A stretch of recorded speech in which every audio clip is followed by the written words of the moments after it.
With the right team attitude, you can stay motivated while experiencing dips and ebbs in your sales. Even though things may slow down, ensure that you have a team that keeps moving forward with the same motivation. Luckily for you, BBC member, we have prepared a list of 10 effective ways to motivate your sales team. Remember that the first step is completing any of these fantastic courses, and the second and other important step is to take action, even if it's imperfect action. The average organization invests $2,020 per salesperson on sales training annually.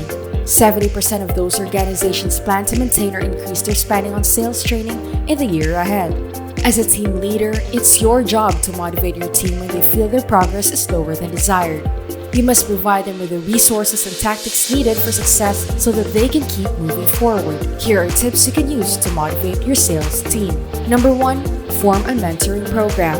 For sales apprentices to learn about the job and further their careers, a mentoring program in which successful and experienced sales leads help new reps better understand the field is practical. Younger salespersons most commonly learn from coaching, but much of that occurs within the framework of a mentoring relationship. With better mentorship, there is more potential for both the mentor and mentee to benefit. This means relationships should not be made arbitrarily. Some of the more effective relationships consist of a match where both parties collaborate to maximize benefits. It is critical to define the following when planning a mentoring program as part of an organization's overall sales training effort. Number 1. The best date. Number 2. Get a better understanding of what should be talked about. Number 3. Evaluating mentoring outcomes. Number 4. Exit strategy. A mentoring relationship is typically 6 to 9 months long and includes weekly meetings. At the beginning of each meeting, mentors specify what their goals are for the interaction and their expectations for each other. The end of the relationship typically consists of checking in about what was accomplished and taking any necessary steps before continuing with the next session. Some sales team leaders are assigned to the responsibility of being a mentor, and they are evaluated based on their mentoring activities and accomplishments. When mentoring is done well, the mentee develops his or her knowledge and becomes more effective in their position with the company. The mentor also gains leadership skills that support their career advancement. Number 2. Compensate for them well and offer advancements. One of the biggest motivators for salespeople to reach their results that a sales leader wants them to is to make sure their compensation plan aligns with those results. Each business has different needs and goals, so the kind of compensation plan that's successful for one company might be ineffective for another company. For example, a plan geared towards winning more customers might not help a company that already has too many customers. To ensure your sales compensation plan is strategic, take time to think about the overall goal of your company. With an already struggling economy, adjusting your sales compensation plans appropriately is crucial for a team to make progress toward their goal. Schedule meetings immediately after promising demo results to not just compensate them for the number of demos they make, but reward their performance at successful meetings. Make sure that your compensation plan is an accelerator built in to motivate reps to exceed a specific target goal and break into the next commission tier. Remember not to limit any commissions, so be sure to clearly communicate that to your reps. Aside from compensation, offer advancement to the sales team who deserves it. As an employer, offering advancement opportunities to your salespeople can help the employees that are inclined to take you up on the offer. These individuals will remain loyal and dedicated to their jobs. A business's ability to encourage and use the skills of each employee can motivate them to do their best now. Number 3. Don't micromanage. One sign of micromanagement is that you may find yourself being unproductive because you're keeping a watchful eye on your business. Jobs are increasing the need for organizations to delegate, but for those benefits to take place, a company needs to constantly monitor its performance and metrics. Managing too much or micromanaging can be demotivating. It prevents creativity and causes stress. It also makes you too dependent on your own judgment and skills in a given situation and not aware of other strengths. With work becoming more and more complicated, management is another thing. Eventually, your goal should be to hire people with self-motivation, who have a proven track record of selling themselves and working autonomously. This can be one of your criteria when considering remote or self-managed work. Instead of micromanaging, you'll want to hold meetings with your sales managers and individual meetings with your salespersons. You'll also want to give them specific goals so that they know what they need to do and know where you expect them to be. However, you'll also have to let them work in their own way as well, because that's how they will learn, by doing things on their own. Autonomy is important for sales teams, who need to feel as if they have the freedom to make their own decisions and carry out their own plans. Number 4, set smart goals. Without specific goals to aim for, you will struggle to motivate your employees, as a generic goal of let's sell more will lead them to do anything. Specific goals allow you to successfully activate your team and achieve success. But what does SMART stand for? S for specific, identify exactly what you want to achieve. M for measurable, track progress and report on your progress. A for achievable, adopt a goal that your company can realistically achieve with its resources. R for relevant, check your current sales goals against your business objective. T for time-based, every sales goal should have a deadline. Without deadlines, your sales team will not act on time to make money on these targets.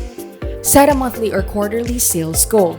Use your sales professionals to break down the goals and help them reach their expected results by aligning them with the company's plans. Number 5, make work meaningful. You can be selling widgets or services, but that does not mean you are worthless.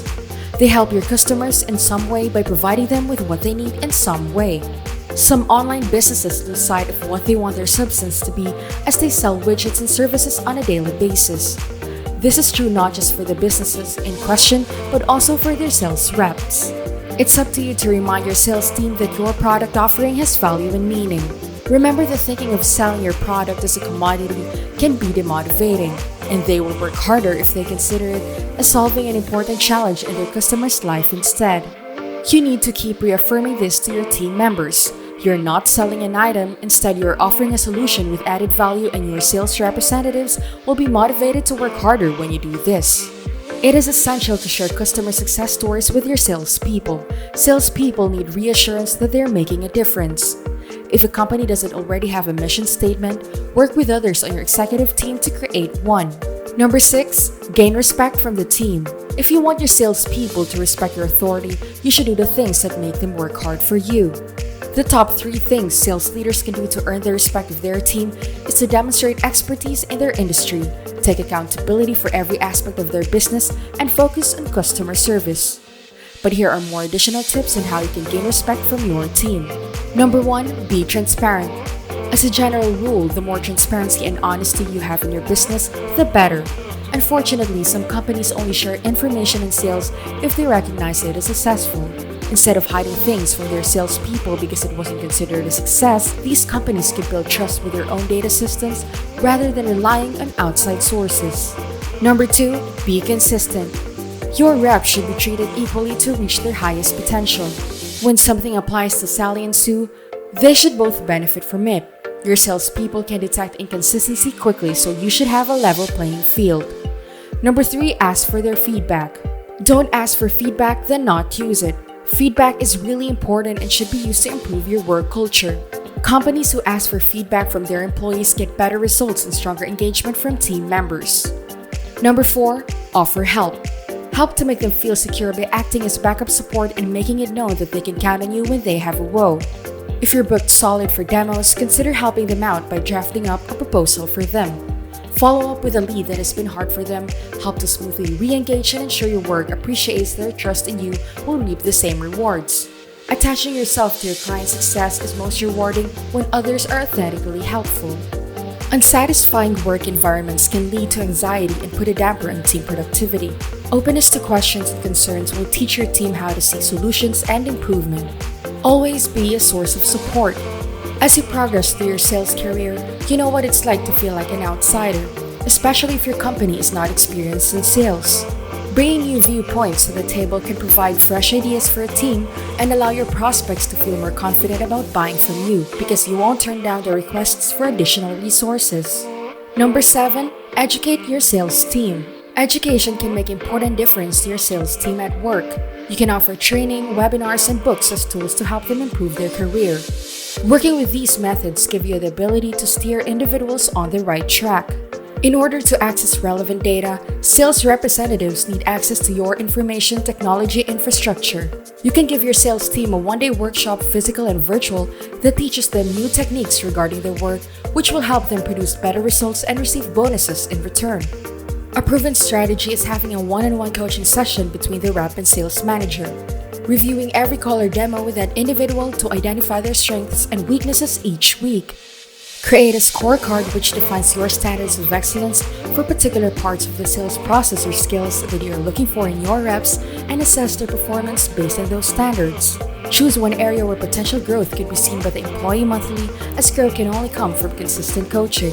Consider taking your team on a fun trip together when you can feel comfortable doing so because the world is a safer place. Having a positive work environment will help increase productivity.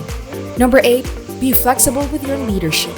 To explore the different incentives that direct salespeople face, there's a need to understand what each of them thinks of success. By understanding each individual's personal motivation, how they react to different leadership, and the types of activities that suit the department best, this will give you a realistic idea of how to pave the way for them to succeed. If you want this one-on-one program to grow, take the time to chat with your salespeople about their thoughts on what works best for them. Ask them questions such as how often do you prefer to interact, or do you like praise in front of others or privately? While these questions may be different for each salesperson, as they progress and learn more about the business, your one-on-one reviews should adapt with them. If there is a pandemic or if employees feel more productive from working from home, let them express this preference and have flexibility in their schedules. Surprise your employees by considering your flexibility options and avoid forcing them to come into the office unnecessarily. Number 9, foster collaboration and ignite creativity. Naturally, salespeople are competitive. However, that does not help when your sales team is competing against each other. You won't notice it often, but your sales team is going against one another. That will eventually lead to reduced motivation if one salesperson is seeing better results than others. For example, to avoid anyone talking too much precedence over others and getting ahead too easily, foster an environment that emphasizes collaboration with activities and exercises to help your sales team grow together rather than being individuals. And when they collaborate, try asking your sales team to think outside the box and explore new ideas rather than being too restricted. A great way to help them is by offering them the opportunity to test, research, and error using techniques like creating a white paper or testing different calls to action. Salespeople in your team are the ones most in tune with your tactics, and because of their skills to garner market knowledge, will come up with new ideas based on those tactics. They can also see how the business is doing and any shifts in demand for pricing or marketing strategies. Lastly, when a salesperson is more invested in an idea, that translates into a better chance of going mainstream and seeing success. Number 10, show appreciation. Rather than thanking people with money, let your team know that you value the work they're doing throughout the company.